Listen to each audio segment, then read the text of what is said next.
Yo, this is Citan and Play Xenogears.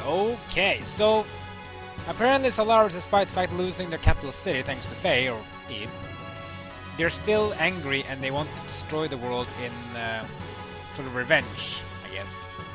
So now they're sending out this huge mobile weapon, which is the size of almost a whole city, wanting to destroy the whole cities on Ignis, the continent, the main continent of the world. So Faye is sent there to help out, and that's what we're gonna do, but the way we're gonna do it is a bit of a Power Rangers type of thing. What do I mean by that? Let me show you. So they say they're gonna go to Kislev. Apparently Kislev's capital, Nortune Central Administration District itself was a secret battleship. Controlled by Bart's ancestor Ronnie Fatima after a great war with Solaris many hundreds of years ago. The existence of the secret battleship remained hidden. Later, the ship was turned into a section of the Kislev Imperial capital during the founding of the Empire. Recovering this truth from the ancient records, Bart activated the secret battleship in order to fight against the Solarian mobile surface supremacy weapon. The Sancros Yggdrasil was actually the center of the command and also the main secret weapon of the craft. Awakening from 500 years of dormancy, its true form appeared before us. Commanded by its new master, the secret battleship stood before the mobile weapon with all of us inside of it. There you see, the centerpiece of Nortune is actually a battleship. And that's gonna be our gear against the Solaris gear. Cool, right?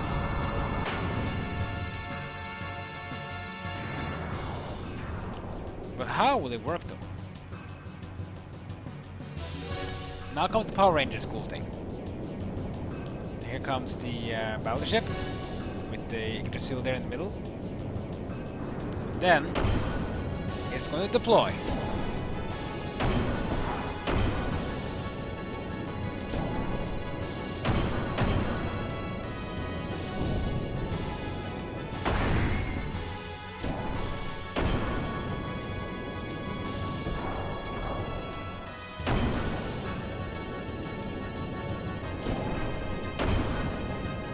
That's right, but the battleship is actually a gigantic, huge gear.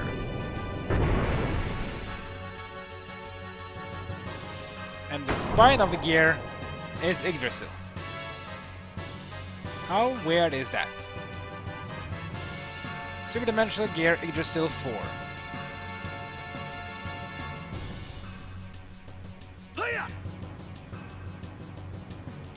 Alright, transformation complete. Come on, monster, let's go! And then comes the big gear. Here it is. Look at our HP though. We have 10 or 100,000 HP. So first thing you can do here is to do the boost if you want to, but don't really need to. You can do attacks. Go there. Use the cross attack. 4,197. Yeah, this one enemy does almost no damage. This is like 300 or 100. And we have 100,000 HP. We also have a special option called the Distal Cannon for 9,000 fuel. Let's do it.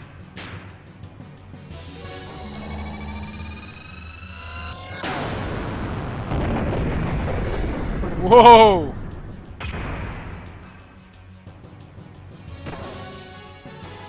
So basically the Yggdrasil becomes a gigantic cannon, which is blast, hitting for max damage, but yeah.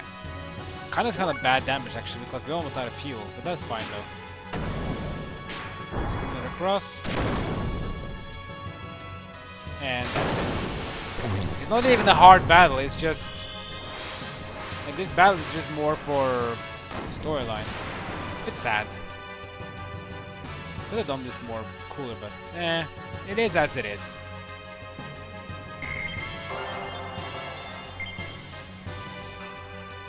Well, it was fun as it lasted, at least, I guess.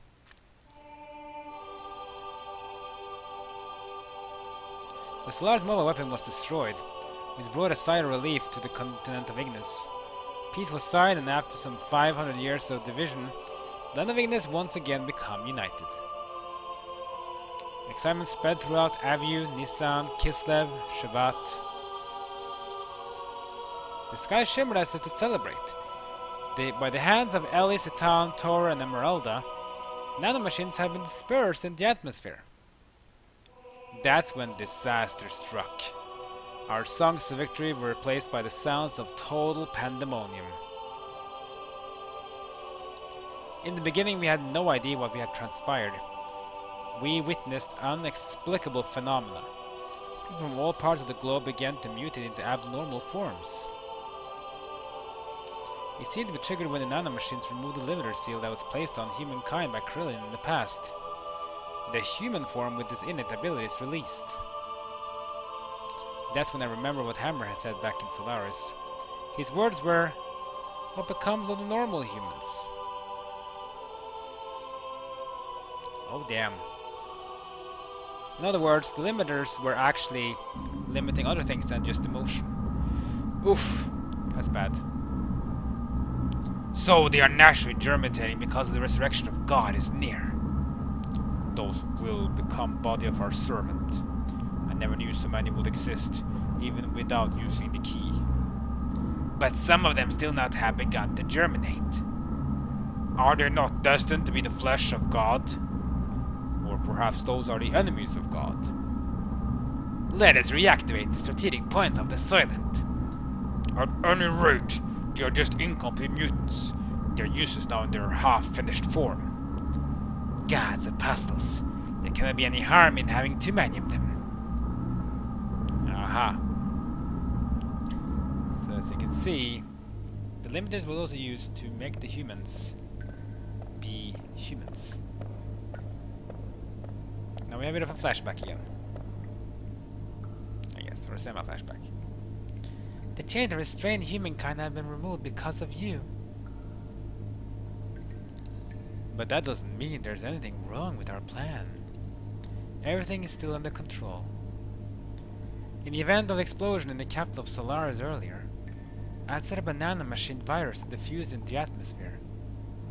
I knew they were eventually going to break the seal, but the timing was a little close for comfort. The current mutation of the humans are an initial response to the virus. Once the virus is spread over the world germinates inside of the humans, they are no longer the same. They change into a controllable form. We need humans that do not depend on the key's invocation in order to awaken. In other words, a being to take the place of the original body of God. It's like a Trojan horse released at the time of the assimilation with God. A literal virus. But isn't it different from what they intended? Of course. We can't let them have it their way. The Ark of God is mine. Either way is fine by me. I'll decide with whichever is the more certain one anyway. Krillin messed up the whole thing. Damn. The Soylent System. A group of facilities formerly created by Solaris.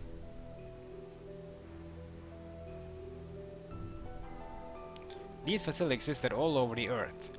It's said that originally these were used for biological experiments and brainwashing.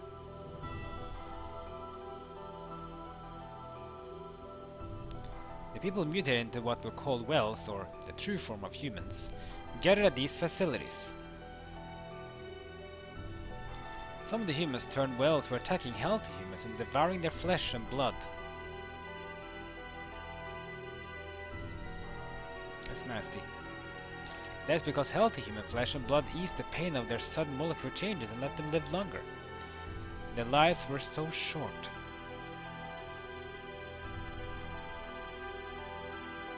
Soon after, several mutants started to seek the flesh and blood of the less mutated beings. Like zombie thing, almost. The Soylent System divides and merges those mutated bodies on a molecular level.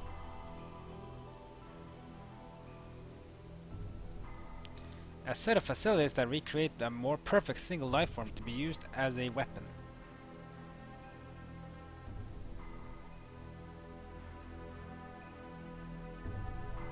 Damn, Solaris. They've done some really bad stuff. This was the truth behind the Gazelle's Ministry's M plan.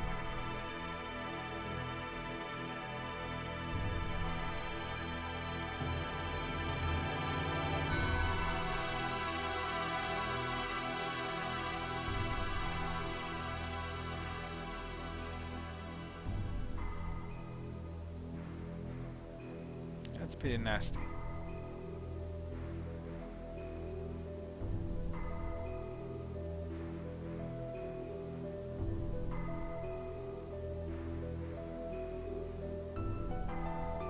Yeah, so Xenogears is starting to take a bit of a dark turn, you can call it. Go to those facilities and you'll be freed from unbearable agony. The people gather seeking a fulfillment of this promise. There is salvation there. News spread, although no one actually uttered it. The mutated blood probably told such people to gather there.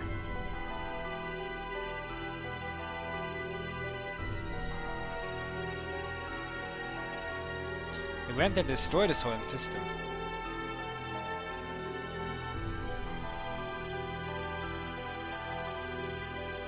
Okay, no one more of those cut content. There, humans fought along themselves, greedy for limited pardons to live. It was an ugly battle to keep on living, or so it may have seemed to the casual passerby. But for me, they were desperately trying to live. It was each person's natural human form. They were the haves, and the haves not. And among them, there were some of my former friends from Solaris. They wanted our flesh and blood. They told us the haves should share with the have-nots. They asked if a have of us myself could understand their pain. I couldn't answer. No matter what I said, it would have sounded like a conceited have speaking. Even so, I wanted to relieve their anguish, and I decided to do so. Just like the person in the memory of my dreams. In the distant past. Then suddenly the system went out of control. The Sufal Mass, a monstrous organism still in the process of amalgamation, broke through the barrier of the life support facilities and stood before us. No longer human form, that which once human began eating the people gathered there seeking relief. We had to fight it, in order to save the people, in order to save him. The eyes of what which was once human looked at me, pleading for death. Take away the agony. And then for some reason we're gonna fight a huge Sufal Mass. We even changed party here, which obviously you should. Still an easy battle though. I'm going to be a little cheap here. I actually use the same team that I used last time, which is Faye, Citan and Billy, which I used for the last battle in Disc 1. The reason is because I just find those three to be the most strongest party members.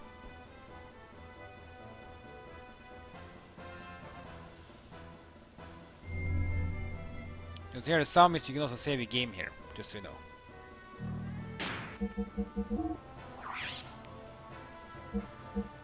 But if you use this party in this, against the battle against Graf and Executioner, then you don't need to change much. Just use the same characters, doesn't really matter.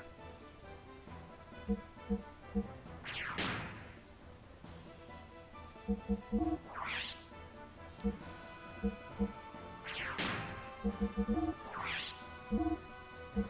think this should be fine. There's going to be a character combat as well, just so you know. Okay, let's go with this. Save a game as well if you need to, but you don't need this game. This boss battle is pretty easy. Then resume game. And the boss battle begins.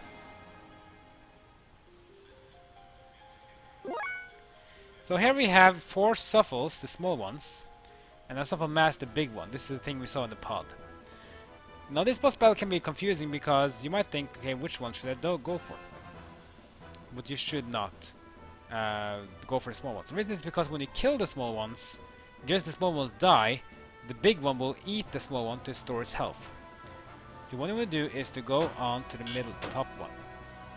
But be warned, the Sufal Mass absorbs all elemental damage. That's right.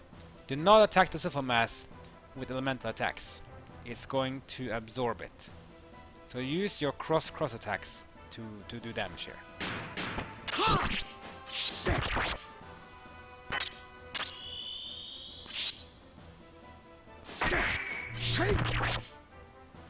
Nice.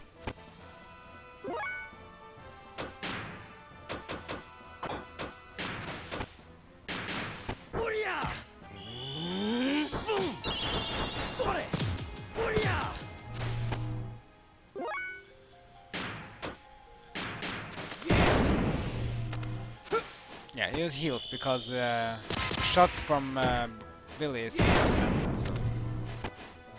Oh damn! It was that bad. Okay. So Billy can't really attack the big boss at all then. Okay, maybe I should have used Billy after all then. Okay, my bad.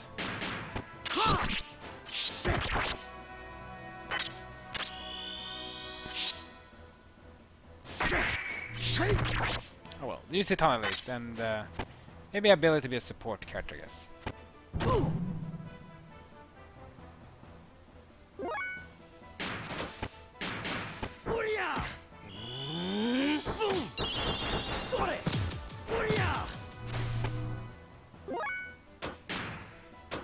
Let's see.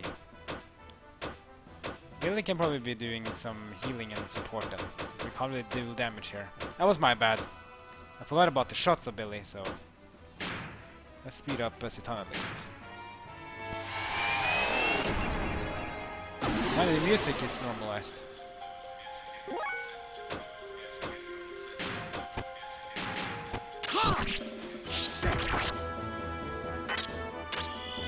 This one is so beautiful. Here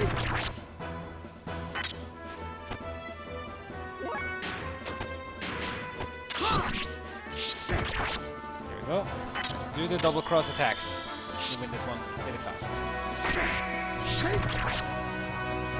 Damn damage. Yeah, you can see the Sufal Mass will start to kill the Sufals and heal itself when it's about to go low health. Don't worry though, just keep pummeling the Sufal Mass.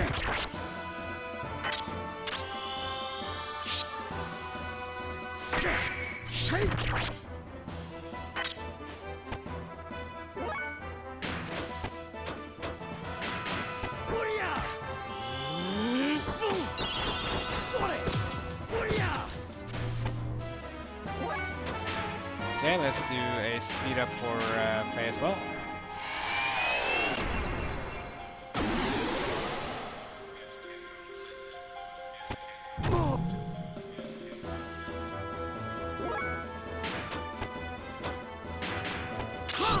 Yggdrasil! Citan is so OP now with the sword. It's incredible. How they make he was always the best character in the game before, and now you give him a sword and he's even better. There we go, Sufal Mass is dead. And now you can just do whatever you want. Even elemental attacks. Watch this. Boom! Love it.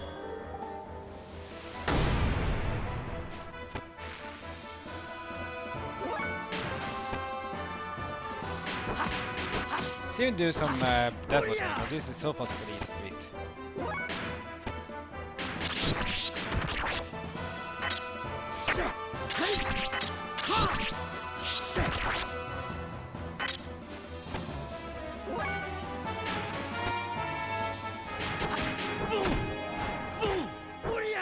They do have some HP though, but generally it's easy. Time for Billy to get some revenge. Try Brown throw again.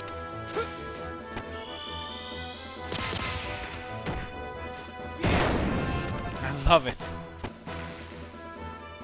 Billy's so cool. He's an underrated character. I mean, he's one of the strongest characters in my opinion, because yeah, his only weak point is that his HP is really bad. Aside from Maria and Chuchu, he has the lowest HP in the game, so that's kind of bad. But he can heal multiple targets, he can speed up. He's a great support character, and I think his damage is pretty high as well for character combat.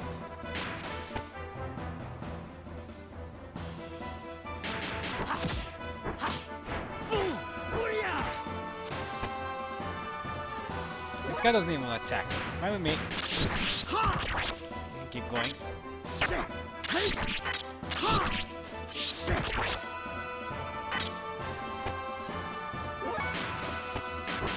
Let's finish this one off. There we go. And easy win.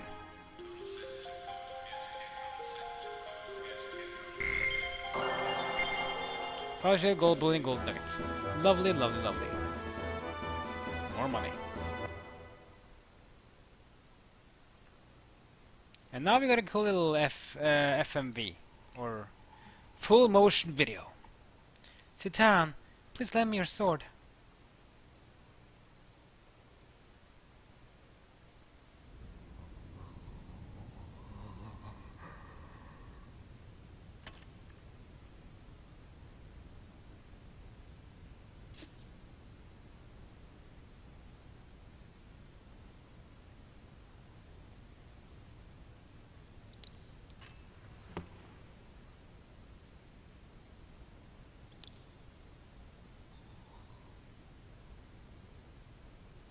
I'm sorry. I guess I couldn't help you after all. All I can do for you now is ease your wounds.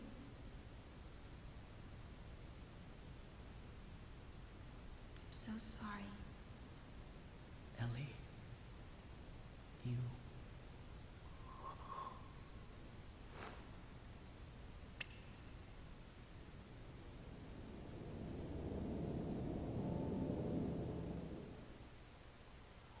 Damn. That's interesting. And now we get a bit of a revelation. Watch this. Please, listen to me. Stop fighting among yourselves. We are all human. This facility was built by the Solaris Ministry. It was created to implement their no-waste plan. This facility was to convert mutated humans into weapons that serve as tools for their ambitions. It is one part of their overall plan of racial purification. Of course, once you enter the umbrella of protection, you can avoid absolute death. But is that ultimate human life? Even if you are the only one left, if you're devoid of heart? What does it all mean? All of you want to be loved, needed by someone, to look to others. By ourselves, we are lonely, so we try to draw close together to life. That's what it means to be human. That's how people live. A single hand cannot clap. To relieve your pain, I'll give however much of my flesh you need. Therefore, don't throw away your dignity as humans. Don't let go of your human heart. Elly, are you okay? What are you doing? You think I'm doing something foolish? No. I did what I could. Maybe I'm a hypocrite. A well-to-do have. Maybe it's only pity for the have-nots. If I can know the joy of giving out a little of the life within me, maybe someday it might be possible that humans can truly give love another. People can do it. I truly believe they can. That's why. Elly. That's interesting. Yeah, you can see there's something between Elly and Sophia for sure.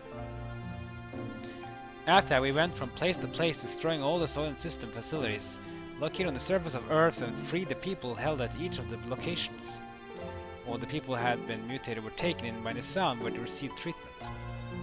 And again, imagine these were dungeons. Like we had like the opening gate to Solaris, where we had 3 gates to destroy. Maybe we had this dungeon where we go to facilities to fight Sufal monsters, and maybe even some other cool thing. Maybe even Solaris monsters or bosses. That would be cool. But no, content cut. Too bad.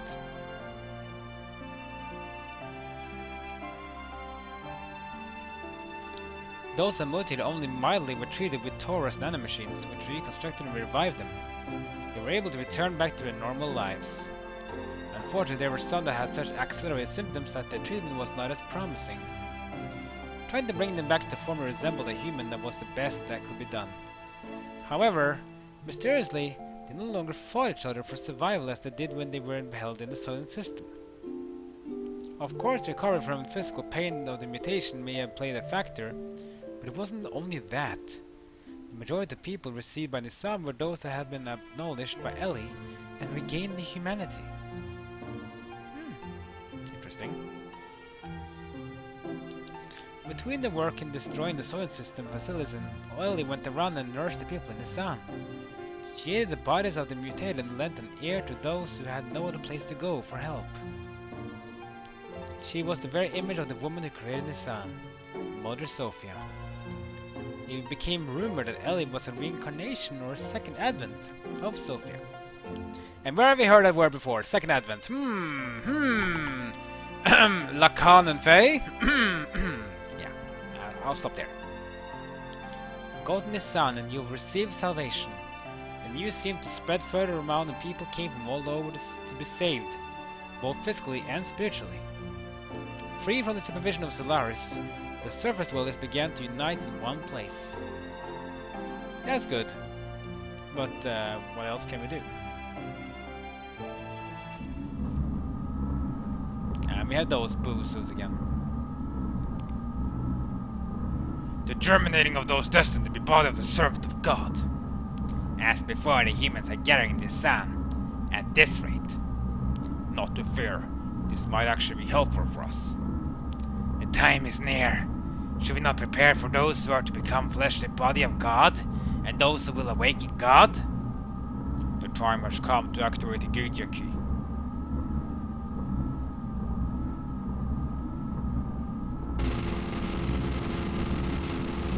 For what? Cain? What more do you intend to do? I cannot allow you to use the key. Cain! What are you doing? Without the resurrection of God, our purpose cannot be fulfilled. Or are you planning on perishing with God, Cain?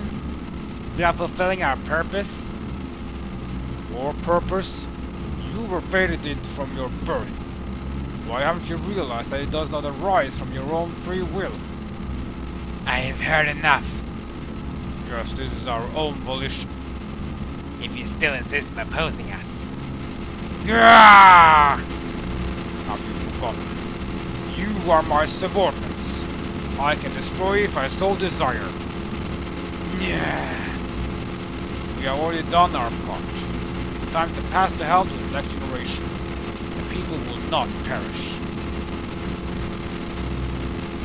In other words, Cain is actually helping us now. He doesn't want us to perish.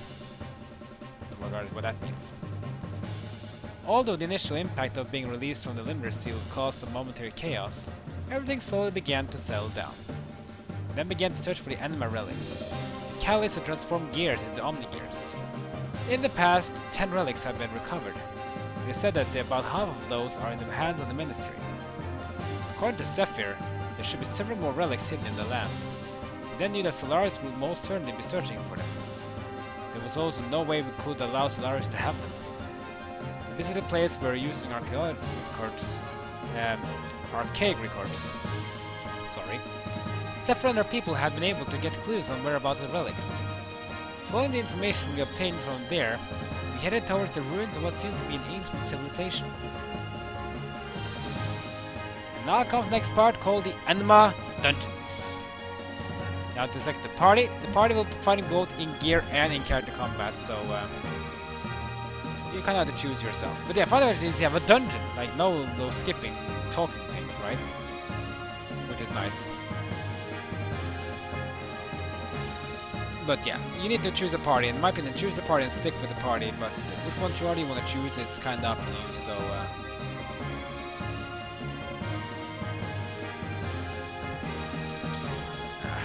I'm on a little bit cheap here, but you can also just go with Faye, Citan, and Billy here. You might even think Maria because Zybson is OP, but you have to use character combat too, and Maria in character combat is absolutely bad. Emeralda is pretty decent, but you will have a boss battle with gears later on, which have absorbed elements. So I will not use Emeralda. Then you have Bart with Antvari, which is a very powerful Omni gear, and Billy, which is pretty decent too. Kind of up to you which one you want to use. In my opinion, I would go with Billy, I think. But yeah, Bart or Billy I would still choose. Rico is slow, and he will get his gear improved later on. Emeralda is okay, I mean she's pretty good, but again, elemental attacks will be bad, so I wouldn't choose Elly either. Elly's pretty good too, both characters, especially gear, but just again the boss we're gonna fight later on have elemental absorption, so you don't want to do that. So in my opinion, no, that means Billy or Bart. And in my opinion, I would say Billy is better than Bart. For now. But Bart is still good. Especially against physical units because of the wild smile, but I think just Billy is just better. Sorry, Bart. Use Citan, of course. Citan is OP. He also has an Omnigear now, so he is a guaranteed use. So you have to use, and Citan is amazing. And Billy is... yeah. It's gonna be my team. But you can change your team, though. Don't worry about it.